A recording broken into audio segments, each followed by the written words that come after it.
Welcome to the Igniting the CEO Within podcast, where we interview successful, high-level professionals to discover lessons they've learned throughout their career that can help ignite that CEO within you. I'm Mark McFatridge, and I'll be your host for the next 15 minutes or so. Our show is sponsored by Quaid, a nationwide community of CEOs and entrepreneurs. Quaid has developed Launchpad, which offers an opportunity for experienced executive coaches to become licensed circle directors.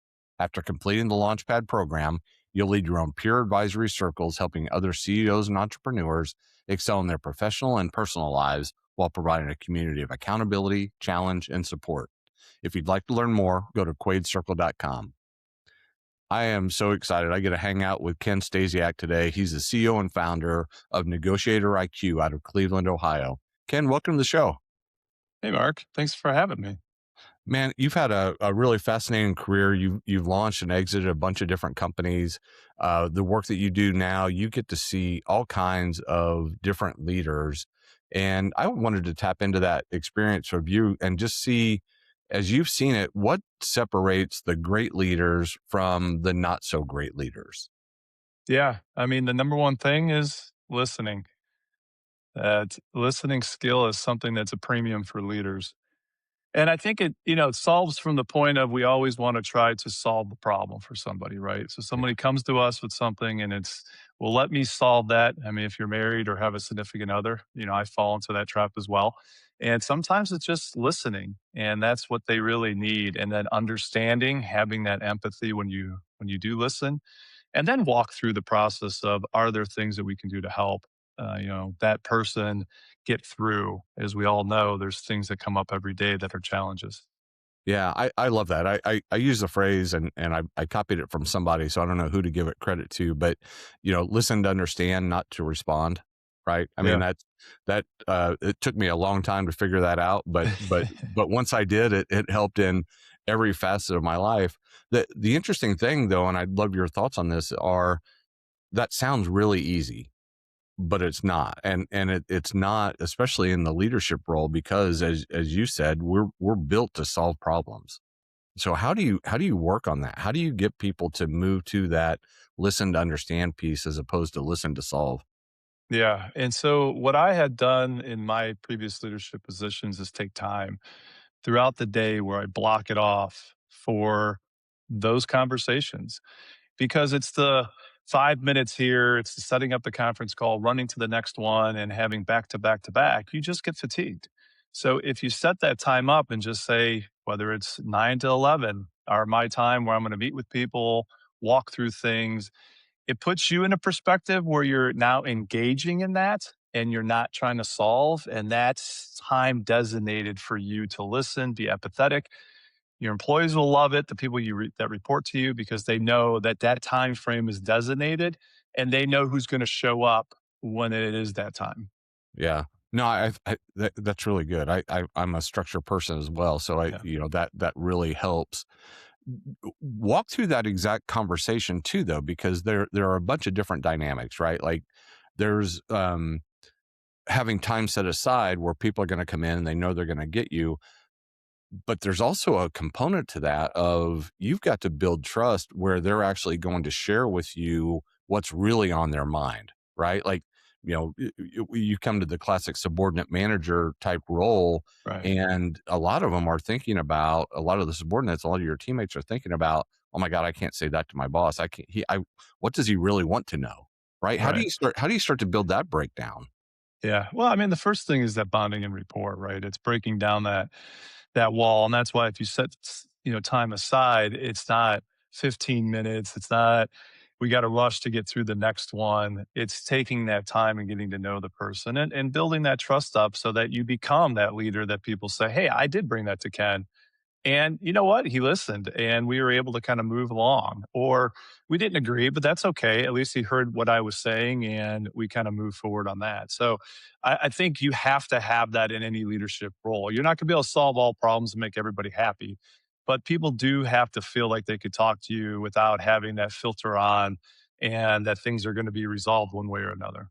Yeah, that last example that you gave, I think is really important. Of one of the things that people want is to be heard, Yeah. and you nailed it. That you know, we don't have to implement everything that people bring to us, but allowing them and helping them understand that we heard what they said, and then we break it down and say, "Hey, look, and here's why we Yeah. can't do that today. It either doesn't fit our model, and here's why, or you know, that's a not yet, right? That's a 2 years down the road type deal. It's awesome that you're thinking that way, but man, we've got to knock out these three things before we get to there, right?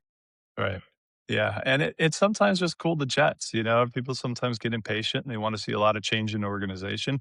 Depending on the size, I've worked for large and small organizations. Some move quick, others take a while, and you don't want that person to be impatient, waiting for the big ship, as the metaphor is, to Yeah. start to turn. You wanna give them, "Hey, we're gonna start to work on this bite size, but to move this ship takes this, this, this."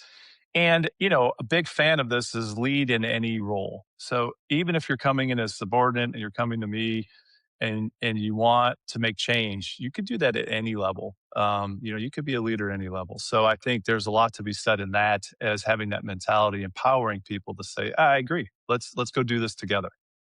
Yeah, in some of the organizations that you've led, what did that look like? How did you get people to trust that that was okay to lead at every level, to, be able to bring up ideas that might push, what's historically been done, what we've always done type stuff? How do you do that? Because, again, people come in to a new organization and they're kinda tiptoeing around and like, "Okay, can I say that now or Yeah. can I not?"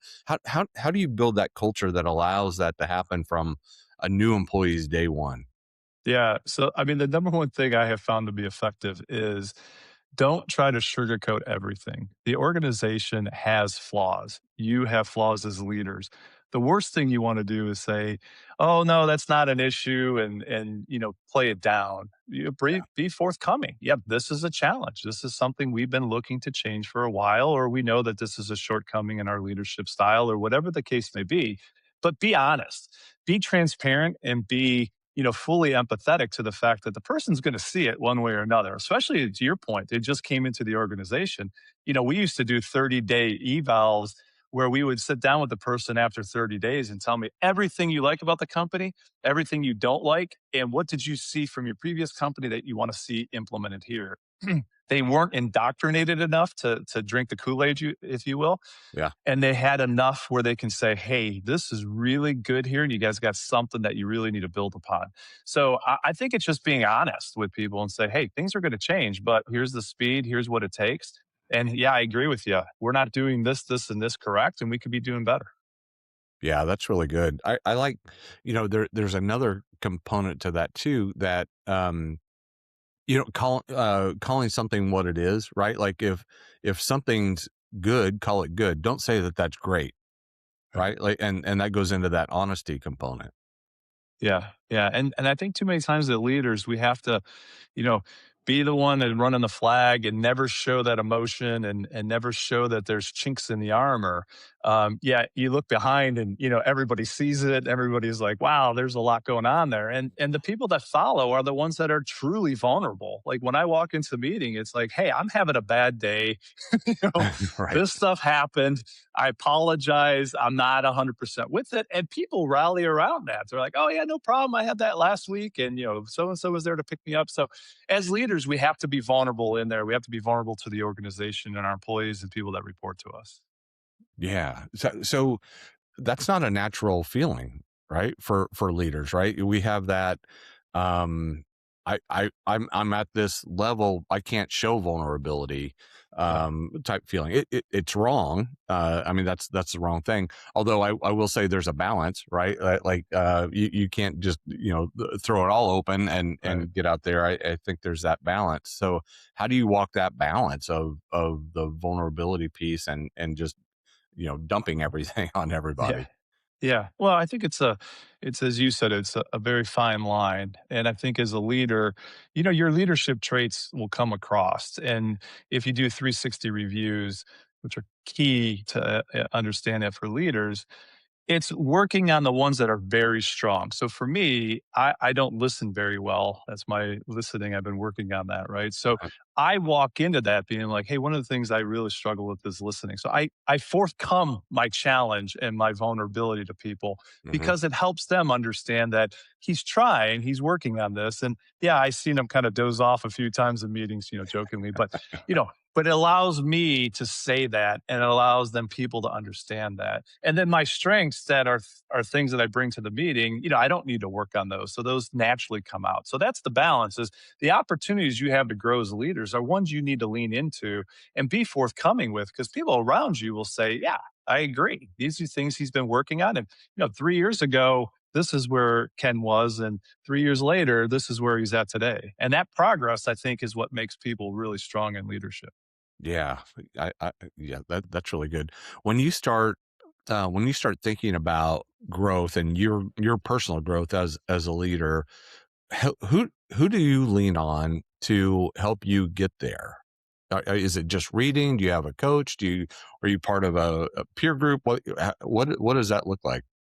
Yeah. So, it all depends on the life cycle. For me, it's people that I have groomed over the last 10 to 15 years that I still stay in touch with. So I just had coffee with a gentleman last week, and he's an owner partner at a big accounting firm. And so him and I worked together for 15 plus years. And so we bounce ideas off of each other. So instead of that coaching role, it's more of a peer role. Hmm. And I draw from him and he draws from me. And I have done that, throughout my career. Where I have inflection points, that's generally where I go ride my horse and take that time. And I just need to kind of decompress, figure it out, and then kind of come up with a plan that works best for me, and then roll it off a few people and say, hey, this is what I'm thinking. What do you think? Man, that's got to be a cool feeling to be able to get out into nature and just you know get away from everything else. Yeah, horses have the unique ability to be present. So they don't worry about the past and they don't worry about the future. So when you're with a horse of that caliber, you have to be today, right now. Hmm. And if you start to fall into that, boy, you just start to relax and realize, boy, I'm out in nature. It's a beautiful day. I'm not worrying about anything else. And that clarity that you get from that allows you then to start to look at your leadership skills and where do I need to develop. And frankly, my horse has taught me a lot about leadership skills as well, which is probably a whole nother podcast. That's awesome. That's awesome. All right. Hey, as we start to wrap it up, share one thing that when you look back at 21-year-old Ken, what's one thing that you wish he knew that you've learned over these years? Oh man, emotional intelligence. Pause, take a breath, relax, understand, see the other person's perspectives. Yeah, and people watching this are going to be laughing because I mean, I would just fly off the handle and do everything you would think, you probably shouldn't do as a leader, but I did. And now looking back, those are the things that, I really had to work on. And I would say to myself, just pause, take a deep breath, 5 seconds, then respond. And boy, my world probably would have been a lot different then. I love it. I love it. That's awesome. Hey, so last thing, walk us through what an engagement with Negotiator IQ would look like, and then how can people get a hold of you? Yeah, NegotiatorIQ.com. So we start with, understanding your style. You take the assessment, it's free. We believe in negotiations. Everything starts with the way you're cognitively built, the way you think, and your biases you bring to the table. And we want to help people negotiate better. We want to help companies protect margin. So you can find me there. We have a bunch of ways on LinkedIn, as well as Facebook, et cetera, to find me. Love to engage. Simple as take that assessment, call me up, let me see what we could do to help you. Ah, that's amazing, man. This has been a blast. Thank you for hanging out with me. I really appreciate you. Yeah, Mark, I appreciate it as well. You have a nice one. All right, thanks. All right, y'all, we've done it again. We found another amazing leader to share his insights on what it takes to survive and thrive in the CEO seat. As we wrap up, I want to remind you that Igniting the CEO Within is sponsored by Quaid, a nationwide community of CEOs and entrepreneurs. Quaid has created Launchpad, which provides an opportunity for experienced executive coaches to become licensed circle directors and significantly impact the lives of CEOs and entrepreneurs. To find out more, visit QuadeCircle.com. Until next time, keep igniting that CEO within you. I'm Mark McFatridge. Thanks for listening.